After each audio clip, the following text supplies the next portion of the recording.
Good afternoon, everyone, and welcome to the Entrepreneur's Journey, the JBDC's feature program where we look at Jamaica's iconic entrepreneurs, iconic and icons in the making. And today we have, I think, someone who can be labeled the bush tea icon of Jamaica, if there is ever such an award to be given. Um, we have someone who who has been a pioneer in the area of is it nutraceuticals and putting Jamaica's indigenous herbs on the map and also on the tables of Jamaicans in locally and the diaspora. And this we're referring to is Mr. Norman Wright of Perishables Jamaica Limited. And I think I'm not sure if it's the first tea company, natural tea company in Jamaica, because you came around way back in the day, right, Mr. Wright? So welcome. Indeed. Yes, welcome, Norman. How are you? Thank you very much. And I am grateful to be sharing with you and the members of the audience. Yes, we were first to market with our peppermint tea many years ago, 35 years or more so. Indeed, I tell most people, that we are born leaders and that we follow by choice. And we've been leading since we were in the womb. Otherwise, we wouldn't be out here today. So it's a silly person that comes out into this world and follows what other peoples do instead of continuing that leadership role. So we, as a company, think that that's part of our mission, and we tell all our staff that you're leaders, all our stakeholders that you're leaders and you follow by choice. So yes, we like to think we're leaders and we're the leading bush tea company in Jamaica. I First to market in 1985 with Tops Pep, and the rest is an evolving history. Wow, that's a very powerful opening statement that you made, Mr. Wright, that we are all leaders. I think there is another statement, another person I have heard who made that statement very powerfully in a similar way, and that's the founder of the Grameen Bank, Muhammad Yunus, and he said that all human beings are entrepreneurs. He said that when we were in the caves, we were all self-employed, finding our food and feeding ourselves. Indeed. And as civilization came about, it began to be suppressed because then we became labor for some people, as you were saying, following. Very powerful, that philosophy that you have and that you have been sharing that with your staff. I'm very impressed already. Oh, the blocks shooting hard. So it is noted, not many people may know this, but the Perishables Jamaica Limited, which is an agro-processing and research development company, was started in one of the most tumultuous times in Jamaica's history, not a time when people were actually looking to plant roots. They were looking to leave, and that is in the 1990s, 1980s rather. Yeah, that they started. Um, what is it that made you think now is the time for me to start a business, and a business in something so unconventional at that time, at that specific time? What really happened is that, as a young science graduate under the tutelage of Dr. Alfred Sanks, that Dr. Henry Lowe, he wasn't Dr. Henry Lowe when I came under his tutelage. I'm one of those persons who got exposed to those persons. And one of the directives we got from Dr. Alfred Sanks is that we're to go out and improvise. We got that direction to go out and improvise. We weren't to go copy other things. We were to create and initiate and, like a chain reaction. You start something, and once you initiate it, it propagates and goes from there. So we like to think that that's the mindset that we went to the market with in 1980. But we were part of the 70s, which was a precursor to the 80s, and the 70s saw extensive degradation of our foreign exchange and lack of foreign exchange. So when we looked at all that was available to us in 1980, the only thing that could give you anything of any value added realistically was something that you would be looking at domestic capital formation.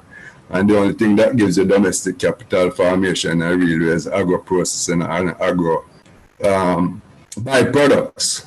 And being in the tea business, working with Tetley Tea Company, Jamaica Limited in the 70s, there was no foreign exchange to buy black tea, not unlike it is now based on the current situation. So as a young person, we looked at what we could do. And I looked at Jamaican peppermint that I drank regularly every morning and said, let's try to put this in a tea bag, you know. And hence we created the peppermint tea bag.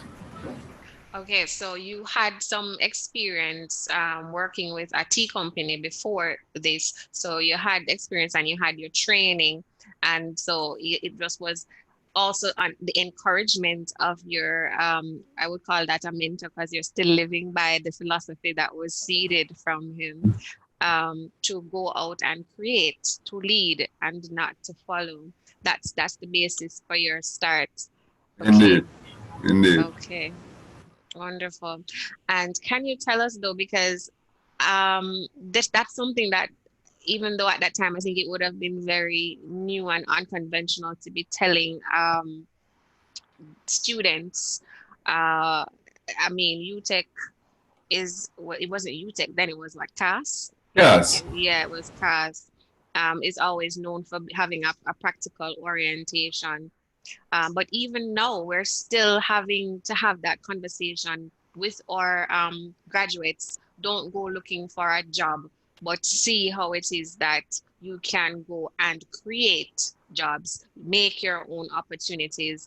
And I don't want it to be lost, really don't want it to be lost on those listening, that it is still something to sell at this point in time. Maybe not as hard to convince people to do it, but it's still something that is being sold. But at the time that you had to take this kind of message and act on it, it's a time when it's extremely discouraging, or it could be looked at as a time that was not very good to do so, Well, you listen, know? part of what is important, is as I said, when you lead in, so you come out of the room leading and you come out into the world and look at what is available to you, look at the resources.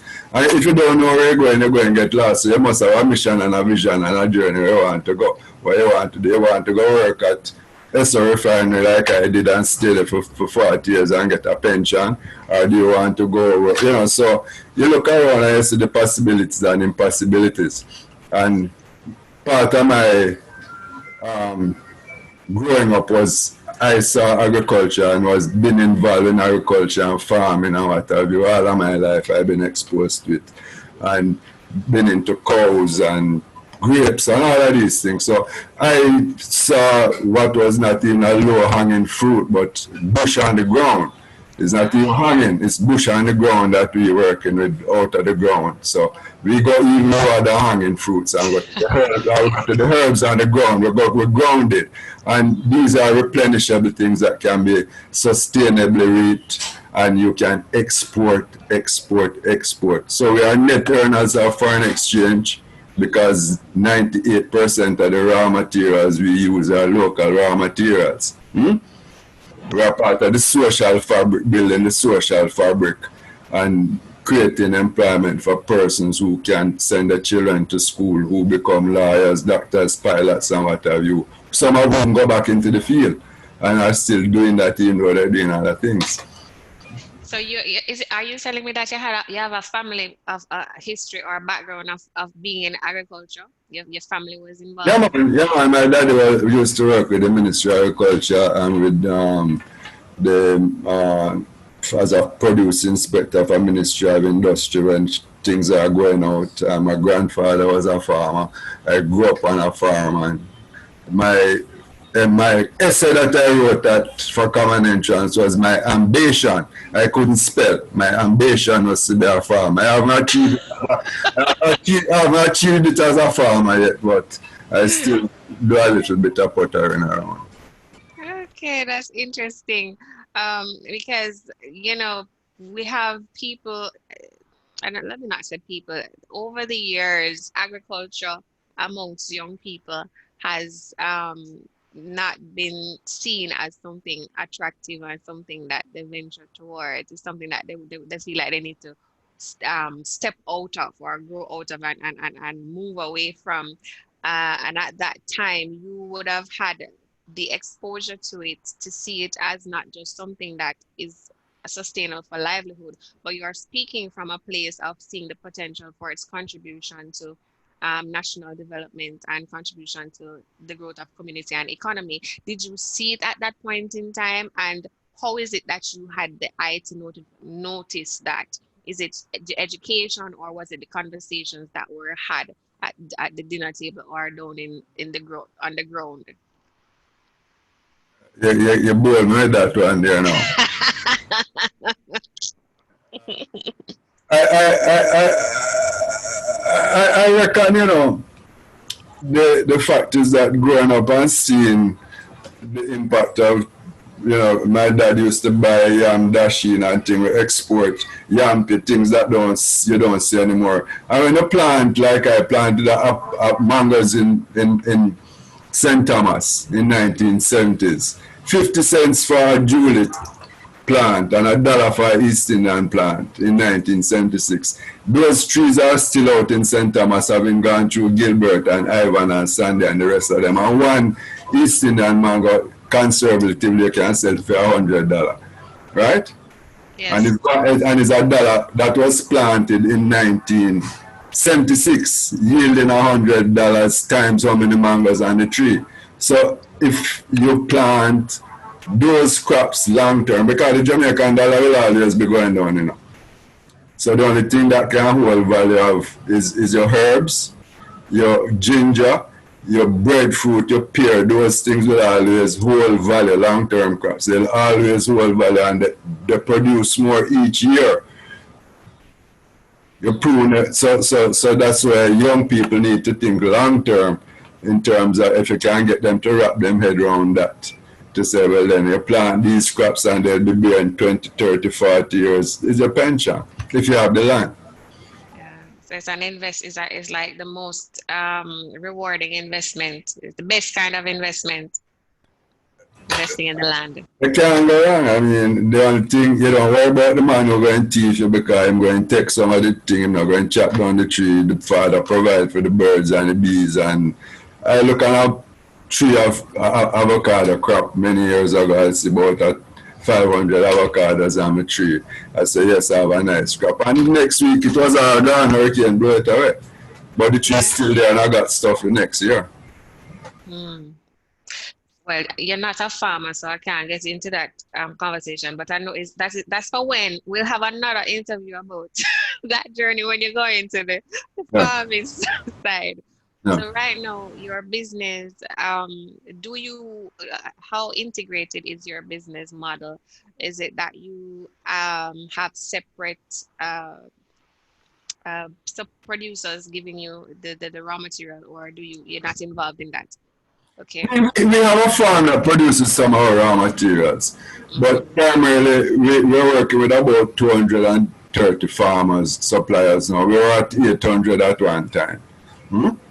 But with the advent of competition and free market, a lot of imports have come in to displace the goods and materials that we could produce and can produce locally, but are still imported in large volumes because nobody focuses on the development of the agricultural sector to replace these imports. Somebody mentioned the other day how much red peas come to Jamaica, we not produce any. But now I am at a point where we have to recognize that the contribution that is being made to to the development of the herbs and spices business is basic and empirical to what we want to do as a country in terms of developing, alternative products, agricultural, value-added, new products. And so we come to market each time we can with new products to make consumers be aware of the value and what have you have these different herbs. Because I might be talking out of turn and gone on a tangent, but Uncle Benji, I have to tell you the story. He used to make wine. Uncle Benji was the winemaker in the community.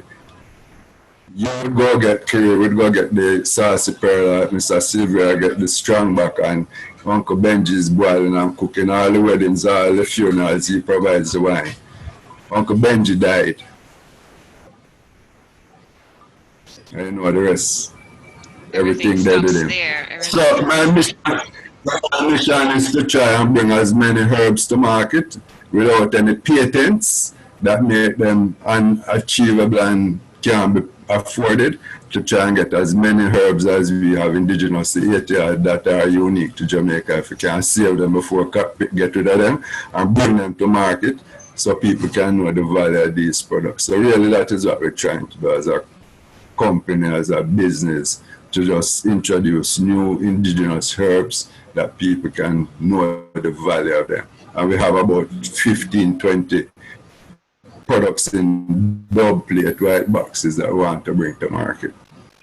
All right. So it says, tell us a little, explain just as briefly and clearly as you can, what exactly does Perishables Jamaica Limited do? We do. Yes. We are part of nation building. We're working on building the socio-economic social fabric, focusing on domestic capital formation. That's our primary mission. That's what we're about. We want to develop indigenous herbs and agricultural products and byproducts. That's really what we do. We have about 10, 15, we have 15, 20 customers, distributors. We just manufacture, drop ship, and they take it. So we ship to New York, we ship to Toronto, and those are the 15 customers, one distributor in Jamaica. And we buy raw materials from the farmers, we grind it, we test. Quality control is critical to our business, very important. It's at the base of everything. So you will not see a lot of turmeric in the market, for instance, the last 2 years. We were first to market with turmeric as a tea bag, but we had cash flow problems.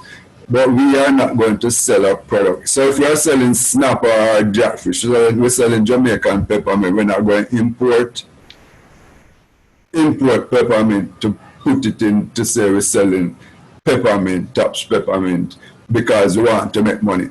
We're selling a consistent product, and if it's not available, it's not available. So I selling jackfish. You want sprat? It's only jack me have. I'm not going to try to get sprat to sell you because if you don't see the product, it's because a quality issue or absence of the material, and we try not to compromise our quality. That's the basis of our real. That's what differentiates us. We tell ourselves from other products in the market: consistent quality.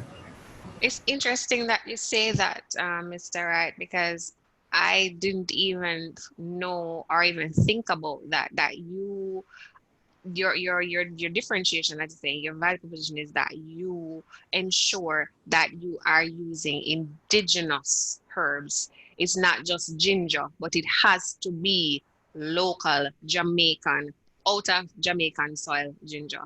How do you communicate this? Because as I said, I wasn't even aware of that. How do you communicate this, or how do you incorporate this in your marketing messages so that people can really, because you have people who really like that kind of loyalty and people who would be loyal like that. The products carry the information as it relates to it being made in Jamaica, and we wear the flag and all those. But people say that all the time, Mr. Wright, and it don't mean it like you said it a while ago. What you said a while ago speaks to a level of integrity and commitment to ensuring that it is Jamaican. Like I have couple of brands. I'm sure I have the peppermint and I have the ginger tea bags at home in my cupboards right now. And I don't read it. I didn't know that.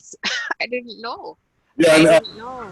Borderland Jamaican, peppermint Jamaican ginger, we claim the Jamaican thing on it. But, we also have another brand, it's two brands of teas. We have Tops and we have the Sipper Copper brand. Right. So the Sipper Copper brand has its own set of unique flavor. What's the difference between the two? What's in a name? Eh? What's in a name? What's the name? I don't know. You tell me. Once the ice pack up ice all Jamaican. The, the, Um, the Tops brand is not easily registerable. It's just a stop sign with Tops inside. So we had to create a brand that could be registerable globally. And so after a lot of knocking our heads, two heads better than one if it's in cocoa head, we come up with Sipper Copper as a brand, and we have gotten good response to it because they say it rolls off the tongue. And I saw a couple of my some of my elders one early morning drinking white rum out, and I said, what in the guys drinking white rum so early in the morning? Them say, Chobasi man, we are Sipper Copper. so it turned slang now too. But yeah, the Sipper Copper brand is more registerable, so we have been able to register the brand in Canada and Jamaica without any what you would call it, objections. Right. So is it that you just didn't want to, because this came after Tops was already established, and you didn't want to have any separation of the brands, keeping the association? I will try to register Tops overseas. It was literally impossible. So, no. I got you. So tell me something. You mentioned that you have a team of people that you teach them, or you constantly say to them that they're leaders. So how many people do you have working for you? How many people are in Perishables right now? We only have 16 people working for us directly, But we have, as I say, outside, we deal with 200 odd suppliers. And we work with in terms of training them, making sure they have food anglers permits to we go and audit their facilities. We bring in the Ministry of Industry, Commerce, Agriculture and Fisheries, SRC, and so on, and do training and workshops from time to time with the suppliers. We have a manual that guides them how they should process and don't process their herbs. We have a special projects officer who provides technical information. So yeah. 16 people is enough people, man. That's a nice size team. Now, how have they been impacted, and how has the company been impacted by the recent COVID-19 in disruptions to normal activity? Well, the Lord moving a mysterious ways wonders to perform, and we have been blessed to have worked right through the COVID period.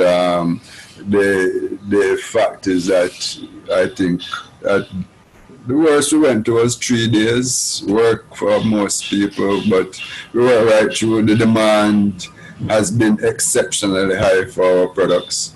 We had early in the COVID process, we had about 600 cases of lemongrass, and somebody sent something around about lemongrass doing what, and within 24, 48 hours it was all sold out. And we've been sold out on most of our products through COVID. Whatever we have produced has been sold, and we have had 2 of the best months in sales in the last 3 months, and it's all green, and we're praising the Lord that this has happened in terms of us being able to contribute to health and wellness, because part of our mission is to make Perishables a world leader in research and development, natural healing and wellness products, contributing to excellent quality of life.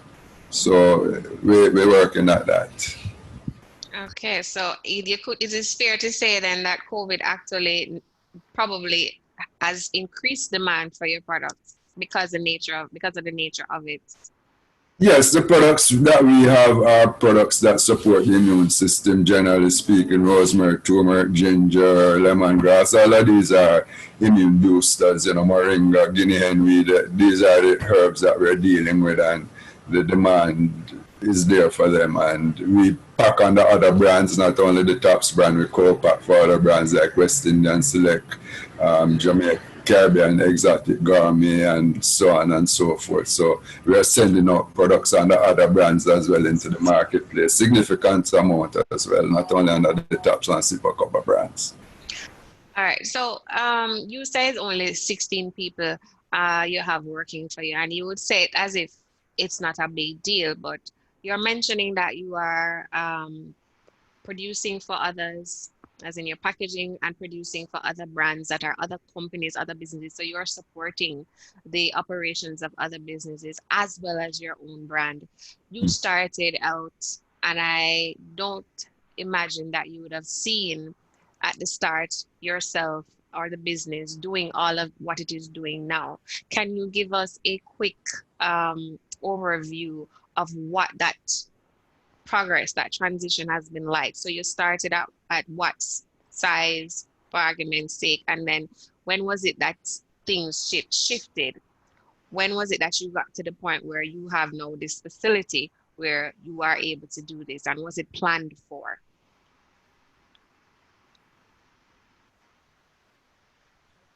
Okay, I planted out too. I planted a mango tree for $1 and $100 for a mango now. When we started Perishables in 1980, it was Mm-hmm, $300 we started. Our sales are tending towards $100 million this year. Okay? mm-hmm, So the same thing, you plant the seed, you water it, you watch it grow. You know where you're going, you walk and push yourself along the journey and go where you're going. We're building a multinational company, we're building an international company. We are net earners of foreign exchange. We generate our own electricity and sell electricity to the grid. So we are rooted in a place and space where we're working towards going public. That's the next stage, because at 65 I am now retiring and moving into the farm, go do what I want to the farming. That's where I'm heading. I'm actively out on the farm, as I told you. And you won't find me in production much more other than as a consultant. Out in the farm, we're going to be producing more of our raw materials. Bauxite mining is devastating South Manchester, where we have a factory that is 10,000 square foot sitting down, can't use it because bauxite mining is all around it, dusting up the place, and we have to go spend some money to secure it and make it a food facility without the bauxite dust and dirt inside it. And we have a 20-acre farm in South Manchester again that we're working to, as I said, create more of our raw materials. And that's where our headspace is, you know. The fact is, we are continuing to go on that journey, leading, mm-hmm, and whoever follows, we appreciate them. And if they go past us, we are not mm-hmm, gonna panic, because we know where we're going, and we're gonna continue on that journey, developing indigenous agricultural products and byproducts at a reasonable price to the consumer. And our human resources is going to determine the success of our company. Our 16 workers and our 200-300 suppliers, our customers like you, and so on and so forth. That's what's going to really take us through and continue. We thank all our customers, all our suppliers, all our stakeholders, JBDC, who put our products on the shelf in their outlets, you know? with the things Jamaican stores. Um, Yes. all right, so I hear where you're going. You're going regional, and you're going and your next plans are for listing on the stock exchange. And you planning to go off onto the farm personally, but the company is heading in that one other direction. Tell me something in terms of any challenges that you experienced getting from where you were, from that $300 you said, $300 investment, to where you're making 100 million in sales. What can you point out as one of the most significant challenges that you had to overcome along the journey so far? Two things. One is, you know, where you're going, you won't get lost. Keep your blinkers on. Go where you're going. We had a lot. We made money out of peppermint. We were contract packing it. I went to Bahamas and saw conch chowder in a can. One of my directors at the time was in the food processing business. I came back to my friend Roland and said, I saw conch chowder in can in Barbados. We can make money out there to develop conch chowder. Use got an order for a container load of conch chowder, and we take all the money we make out of peppermint and go buy conch and this and cook up conch. Get a nice prototype, it good. People sample it, say yes, I want a container. We go and spend all the money I buy conch. When we process the conch not ready, then their standard said whatever wrong with it. And we had to dump $300,000 out of conch meat back in 1990. 300,000, and that almost killed us. So from them time there, we kind of just stick with the herbs, stick with the spices, and go where you're going, know where you're going, don't get sidetracked. So if you know where you keep your blinkers on, because when you look in the water and you see the other bone down there, you know, you let go the one in your mouth to catch you and down there and lose everything. So our business, our know-how is in herbs, guys. So stick to your strengths. We went off into Irish Moss production again, canned Irish Moss. We buck it to, we come back. And we pretty much are on the track now, just keeping the products that we have in the pipeline, producing them, because 23 SKUs, it don't make sense to bring on more SKUs and not produce what your business was and your core business. So we're making sure we have our peppermint in the market. That's how we build the business on. And if you don't have your base product, it's like white rum. If you don't have white rum, you know, makes sense to sell red rum. So stick to your core business. So that's the first one. What's the second one? No, it's the Irish Moss and the cons. Oh, so those two. Yeah, you drift off. Okay. All right. Personal question now. How has being an entrepreneur over the years changed you, if it has?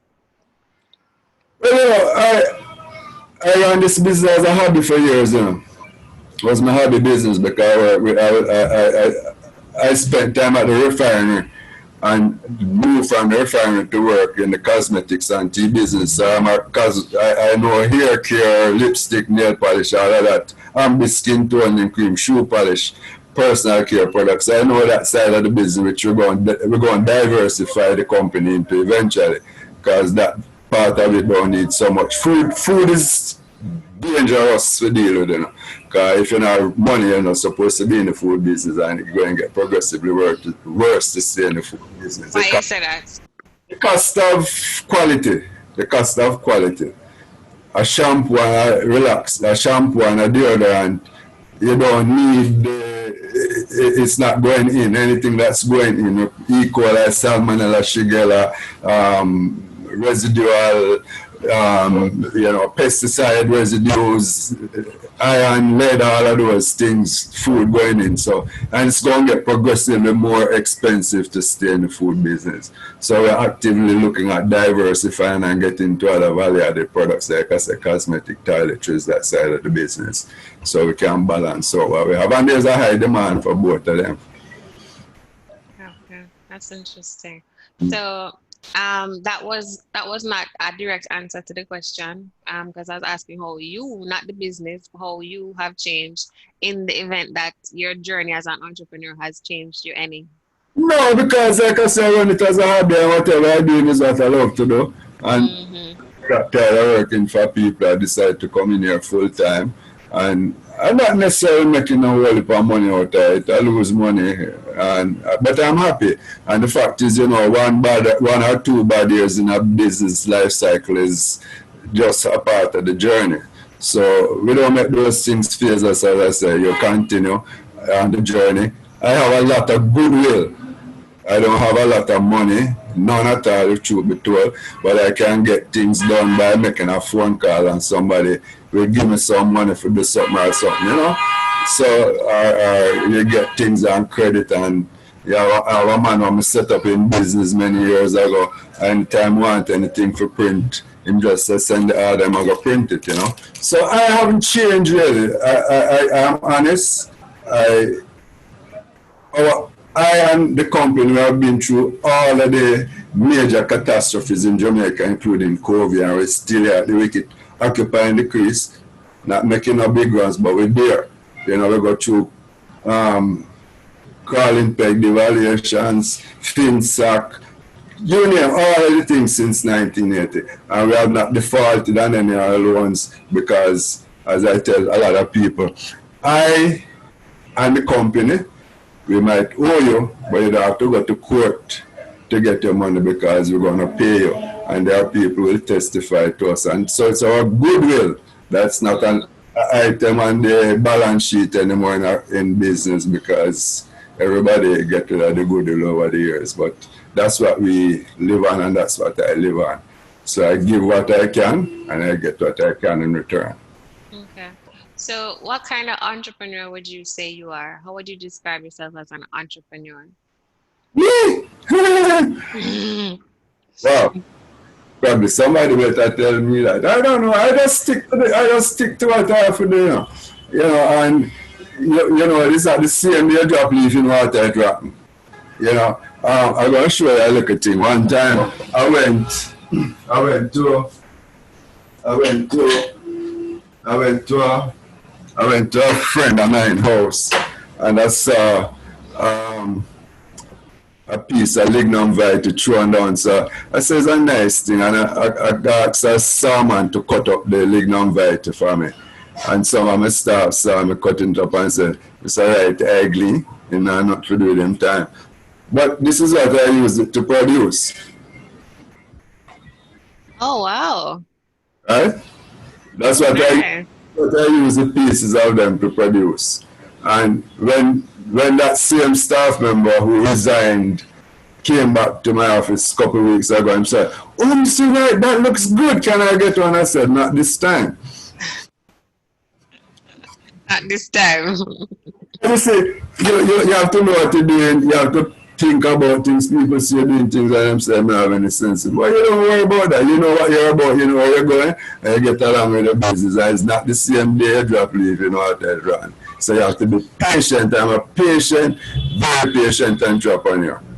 Ah, and I'm hearing the vision, the visionary, because it's only a visionary can think up, can see something and maybe not even know what it's going to be. As in when you said the leaf dropping on the water and on the same day it run, but you are willing to act on the inspirations that you get. So you see it and you get a vibe to do something with it and you do it. And you are willing to wait for whatever is to come next to be told, to be guided in time and have faith that it must yield into something. That sound like it? God guides and direct, and I believe, you know, two things guide me for health and strength and daily food. Daily food. I pray for health, never wealth.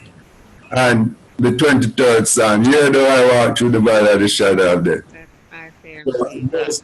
things, simple, basic things, you know. And before you go, life is a simple thing. We're born, we eat, we sleep, we do a number one and two and three. What's number three? And we No, what number three is.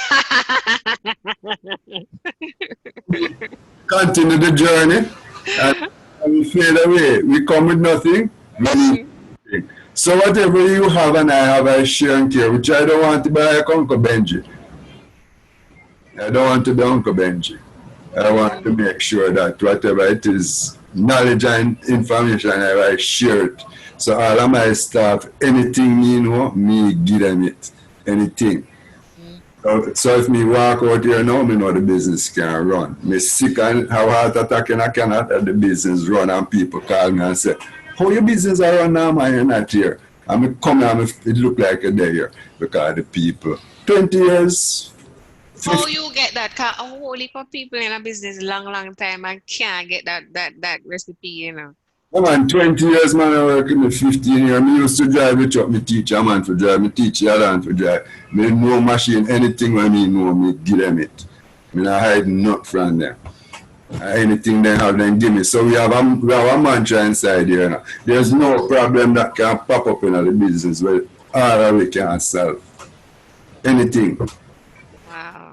Machine brought down anything, and if we can't get it solved within a few headspace, we call 1 and 2 specialists, a welder or an electrician. Outside of that, we don't really need nobody else because we train everybody and we keep training, and the body come, we keep training our human resources. The Do machine you can't start, without another man started.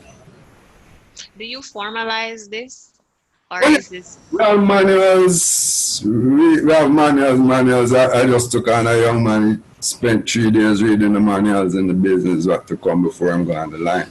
Mm-hmm. Our farmers, we training. If you don't do that, you're wasting your money, you're wasting your time. And yeah. Ah. Just this morning, those guys were over there doing training. It's part of your routine. And that's the missing link, because people complain about human resources all the time. And they will say, but I train them and I have orientation and all of that kind of thing. Or I treat them well. But you're saying it is, what I'm hearing from you is that you can't just take it for granted that even the buying into, as you say, you should give them everything, you share everything with them and you train them, but it has to be something that is put into a part of your process. Yeah, It man. has to be a part of your process that is maintained. It's part of what we have to do, and if you don't do it, you're gonna lose people. The amount of young people that come in here get them first 2 3 years. I start more the amount of people come out of UTech and UW and we give them first 2 year, 3 years, or more 5 year, and then move on. But the fact is, you have a illustrious list of graduates of perishables. Airline pilots, have people who are engineers, have people who have gone on to many other minister of religion, you name it, and they all come back and talk with us and reason with us because we have that. Again, our super brain, I can call pretty much anybody who come pass through here and say I have a problem, and let me come help me, give me time and tell me what to do. Because even when them leave, them still stay in touch with me and me in touch with them. And you invested in them. You Oh, invested in them. yeah. Yeah. Mm. And Peter Harriot on the Zoom chat is saying that is excellent. He's commending the succession planning and empowering the staff, which he thinks is important to the success in business. Yeah. Yeah, absolutely correct. And I might just remind persons in the Zoom, we're coming down to the end of the interview. We have about 15 minutes left. You are invited to make your questions known by putting them in the chat. So you can make your comments and put questions there.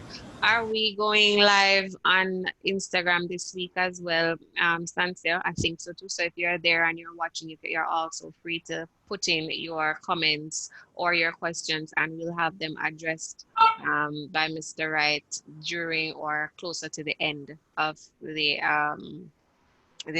present the conversation. Is that a question they've writing or is that comment? It's excellent stuff. I'm gonna take it as a comment.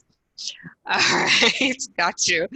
All right, so Norman, you've said basically that you've said quite a bit actually so far in the conversation about how it is that you have gotten to where you are and what keeps it going. You seem like a very straightforward, down to earth grassroots man, just like the herbs them that you build your company on. Mm. What would you think is the importance of your education? I'm coming back. I think I kind of asked it a little bit slightly in the beginning, but what do you think is the impact of your education? And this is not like a general question, um, as and the role it plays in how you go about running your company, because a lot of people go into business, they have a lot of entrepreneurial traits in terms of they see things and they have the impetus to pull the resources together and to make something happen. But when it comes on to like maybe putting in the systems and the processes that you just mentioned to ensure that it can run without them, they are challenged. The human resources may be an issue or something. How do you think your education or education on a whole affects the way an entrepreneur will perform? Do you think it adds value or it's not necessary, just from a philosophical perspective? Well, for me, speaking personally, and that's not necessarily a good place to start, but I can only speak for myself. When I left you cast as a lab technician, but you were around the commerce and everything when you do lab technician. Of course, I can't train you to go to work or run a business.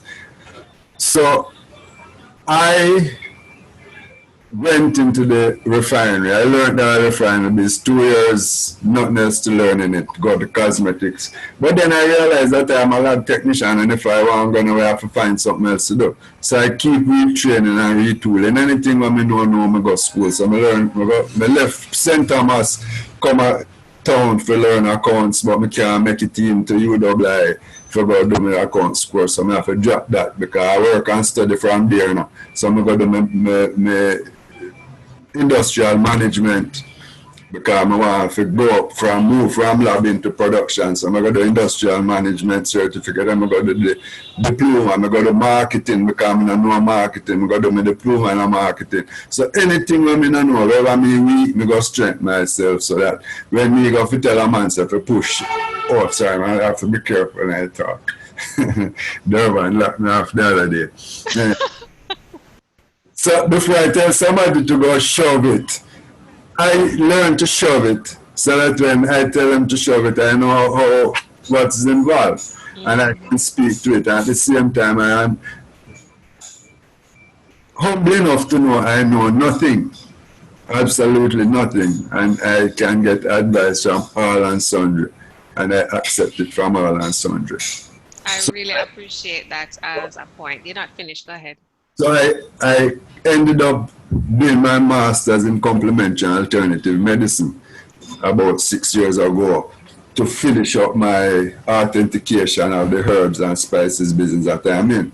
So I do my masters and I bring out 8 new products after I do my masters. So I keep retooling. I encourage everybody to keep retooling because I say, yeah, you're going to retool or you're going to become obsolete. So you've made the point. The education is not necessarily just going to get certifications for the sake of certifications, but you have to be strategic. It must be supporting you, and you must have the humility to know when you don't know something, go out and go and get the skills that you need in order to make your business work. Or give your staff the ability to get that information because you can't take everything for yourself. That's right. So you have to build them as well. Devroy is saying that he's asking the question, if you lost all your money today and you were only left with what, $5,000, what would you do to rebuild your business? Just go to all of my faithful stakeholders who I would have and continue to have goodwill with, and I would build it right back up. That's an excellent question, by the way. It's Devroy. So you go to your stakeholders and use your goodwill. The only thing you can use there is goodwill. So that is why it is good to be honest and upfront. When you owe people, you want to hide from them and jingle them, pay them. You know, you owe a man 1 million, give him $5,000 if you don't want to take it, so that me have. When you, Right. when you have 100, you give him, but you have intention to pay and not running and hiding. Be of integrity. Bevine is saying, yes, training is very important. Um, Frame It JA is asking, is your teaching process reaching youngsters 10 years ago the same for youngsters these days? Hmm. Well, I That's didn't an interesting question. I'm assuming she means that how you train people 10 years ago, is it the same way that you do it now? And if it works with the young people nowadays, the millennials? It's a little difficult, but you know, if you washing your hands and it's soap and water to wash it, it's just basic. So you have to get them. There's some basic things that you can't change, and you have to transfer that information. When it goes into the top up part, you know, where it becomes more of an issue of communication with WhatsApp and Zoom and all of these things, the younger people will be more receptive to that sort of training compared with the elders who have to sit them in a room, give them a glass of iced tea for drink or something. Whereas the Zoom people now, like Akeem and them, can and John who will just sit down and can deal with this, you know. Whereas the elders want to see you and talk with you, ask you question one-on-one sort of thing, which is a different, I guess it's a different era now. You have to train them differently. You find any challenges dealing with them, or you're all right? Young people? Yeah. Young people? Yes, yes. Do you have a challenge? Do you find that there are any challenges that come up with managing them? Yeah, unless them conscious and grounded, them no business whether we're talking about them on bike and hike. Okay. Okay. Peter Harriet is asking, who is your inspiration? Who is or was your inspiration? You came on late, Peter. Well, let me see if you're saying going to answer the same person who I think you're going to say. Go ahead. Well, actually, if I had to put somebody in that position, it would have to be Dr. Alfred Sangster. I mean, Henry's right there, but Doc was the one who kind of did reach me. I mean, I still work with and interface with Dr. Lowe because, you know, we're still in the same era and the same field. But it was really Dr. Sangster who laid out my path for me. My father, my grandfather, yeah, you know, and it's just a part of the journey. Farming. Yeah. So what was the one pivotal thing, one critical thing that makes Sangster so important to you? What did he give you? What was it that he did for you? He was a lecturer at the time. He wasn't the principal at the time, and he had a lot of deep thoughts into what we could do as a country and as a people, and that we had the resources and the resolve to create all that we need in Jamaica. It's all. We don't have to import. That was something that was drilled in at the base to us. We can make our own sauce of something. We don't have to buy bully beef. We can, you know, whatever it is that, it's not a good example, but we can create some. We can create a moringa cake that is high in protein. Or do something. Look at what you have. So he set that seed in you of nation building. Yeah, man. And that you can create something out of. Be a leader. Be the leader and not the follower. Indeed. That's right. That's right. And Deborah is saying if you want to foray into writing, he would buy the book tomorrow. Just saying. Shamar Reed from Instagram is asking, what is your outlook for the livestock production sector of agriculture in Jamaica? I know you can answer that one. He's asking, what is your outlook for the livestock production sector of Jamaica? Well, I came out of livestock many years ago. I used to raise cows for beef and cows for milk. I came out of milk when the milk business went down. I went into beef and then import skill beef. The only thing I would focus on in livestock would be goats. If they thief 20 goats and leave 6, you're good, but if they thief 20 cow, you're done. You know what I'm saying? That thing? The numbers are possible, and goat meat is in demand. Rabbits is a quick turnaround. Every 30 days you get a crop of rabbits, so you can look at rabbits, and rabbit meat is specialized and in a niche. But outside of that is a vaccine you eat. Ugh. So Isn't I'm sorry. So for you, it's definitely produce as opposed to uh, plant grounds, as in the planting as opposed to the livestock. It's plants as opposed for you. but like I said, livestock, the rabbits, the goats, those small ruminants, but Mm, that are free range fowls, free range mm, organic stuff. If you get into that niche, but to get into the vaccine thing in a makes yeah, yeah. sense. You All know, right. Some other questions quickly now. Are you a reader and or like is that way? How do you nourish your mind? me read. I don't write enough. I read a lot. I don't write as I should do both reading and writing, and I I don't do much of them anymore. But reading, yes, I keep nourishing my brain. It's like a young fellow come to me and want some herbs to buy, and I'm sourcing some herbs outside of what I'm sourcing for myself, and I've learned about 6 new herbs in the last week that I never knew about, and I see them all over. I never know that they were of value, and mm, that is how it is, you know. So I'm transitioning into a new side of my business where I'm sourcing raw materials for other herbalists, not for my processing, but they want herbs, quark, they want rice bitters, non-traditional herbs, and I'm sourcing them for these persons as well. So do you source that through the same cooperative, the South Manchester Herbs and Spices Multipurpose Cooperative that you get, or that's different?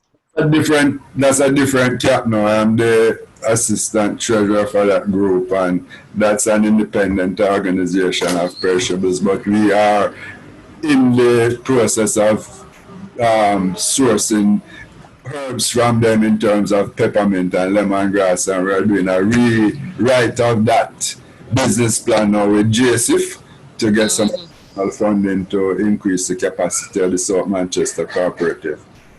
okay. There's a lot of opportunity I see for Perishables Jamaica to grow, I think, along the value chain.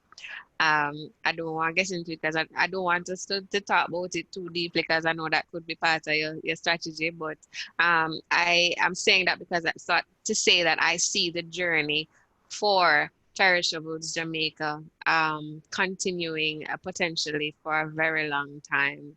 It's a very sustainable business and venture.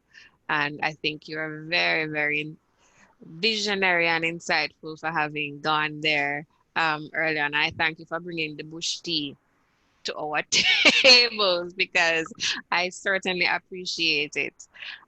Someone else here is saying, thank you for it's Akeem Edwards. Thank you for your inspiration. I've also started an agro-processing company since 2017.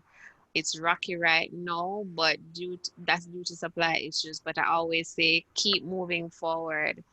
So I guess he's saying he gets some of that from you. I need to talk to Akeem if it's the same Akeem. More than likely it is.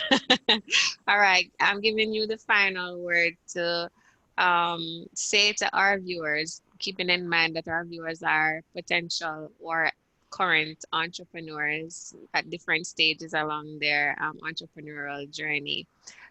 Give them a word of, I don't know if you want to give them advice or if you want to give them a word of inspiration, but say something, leave them with something. Okay. I would say the journey of 1,000 miles starts with the first step. You know that already. So Yeah. don't start. Start. A lot of people, if I could, I would have, should have. If I could, I Mm, would have. Forget that. Start. Bucket toe, fall down, make mistakes, learn from your mistakes. Don't be afraid to make decisions. The rightness and wrongness of a decision made today is time bound. A decision right today can be wrong tomorrow and can be correct 15 years' time. You don't look for money as you invest. If you're going into business for 1 year, 2 year, you're not in business. Keep records. Records. I can give you all of my accounts in the last 40 years. I can show you my first cash book. wow. Records. Have your records because you're going to be audited. The tax man is going to come at you if you're in business. I've been through 5 tax audits here, Canada, and wherever else. Yeah? So you need to be aware that if you're going into business, it's a long-term thing. You know, catch your should be here plate. It's test cricket. Mm-hmm. If you're going into it, going into it. If you just are going to make a little money for hustle, go and go hustle, but you're not going in business that way. Mm-hmm. Have a vision, have a mission. Know where you're going. If you know, Mm-hmm. you can't get lost. And if you like me, you have you ride a donkey that named Porsche that you can chat, and when you're ready for you vroom, and you can back down, and you can vroom, and you back down. You're flexible. So when you see a man a drive, you leave from Mobile come town.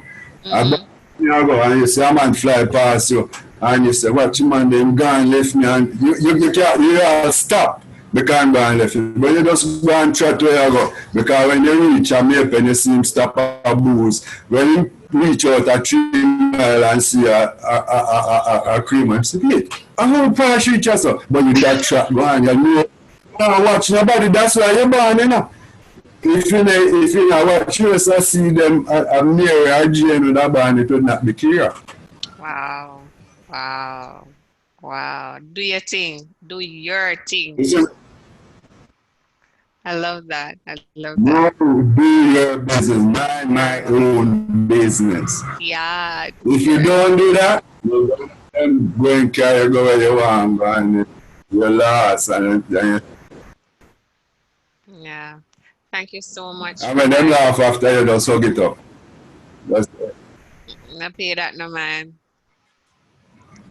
I so appreciate that last bit, Mr. Wright. If you just get started first of all, intend for it to be for the long term. Keep your records. More than one good reasons to do that. Know where you're going. Plant out a vision, have a mission, and stick to it. Put on your blinkers. Come on. Let's Put go on here. your blinkers. I No. love it. Thank you so much for this conversation. I've seen somebody here asking how they can contact you. I don't know if you want to give them any information. People might want to be mentored or they might want to talk to you for some other reason. I don't It's, know. But my, my magic jack number is 95438153317. That's my magic jack number. 815-347. I text 954. it Okay. 385317. They're asking if you have Instagram. I guess that's the young people. Not old school, not old You're school. old school. If they do the Instagram thing. On WhatsApp, the last, So they this, say WhatsApp is the closest you get to the modern thing. yeah, because you see, them things are addictive, you know. I ain't have the time for that. No. At my time, me have 3 square antenna, and me only have 5 left, but them promise me so. Now, I enjoy the 5, and then when the brother come, melody, Yeah, yeah. I love it. my So, contact, because I give my email address to pst_2000 at yahoo.com. And mhm. my information is free to anybody, you know, it's not nothing, me not Uncle Benji it. All right, no Uncle Bendy on it. All right, we really appreciate this time that you have shared with us, Norman Wright, owner of Perishables Jamaica Limited, and the man I so make a call you know the man who bring bush tea to the dining table.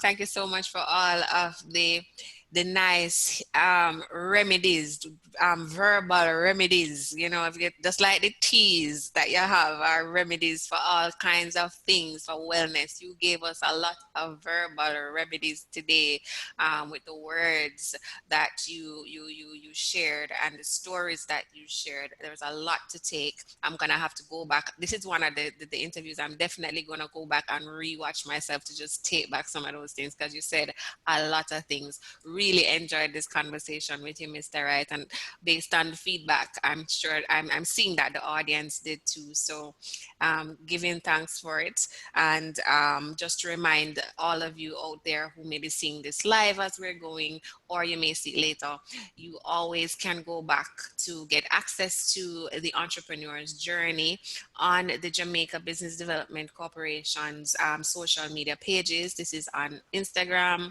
Facebook, and our YouTube channel. So there are lots of different content that we have been putting out. You can go there and check them out. And please feel free to tell other people who you think may benefit from these features, these different contents that we have been producing, to go and check them out, because there's a lot of stuff. You hear Mr. Wright was saying earlier, training, teaching, learning, lifelong thing, reading. So this is part of that process of edifying yourself if you are on this entrepreneurial path. So take advantage of what we've been providing for you. All right. Do enjoy your weekend and enjoy the rest of your day. And thank you for sharing time with us. I hope you had your lunch already. I'm going to have mine now. And this is it. All right. Thank you. Bye, guys. Thank you. Bye. Yes.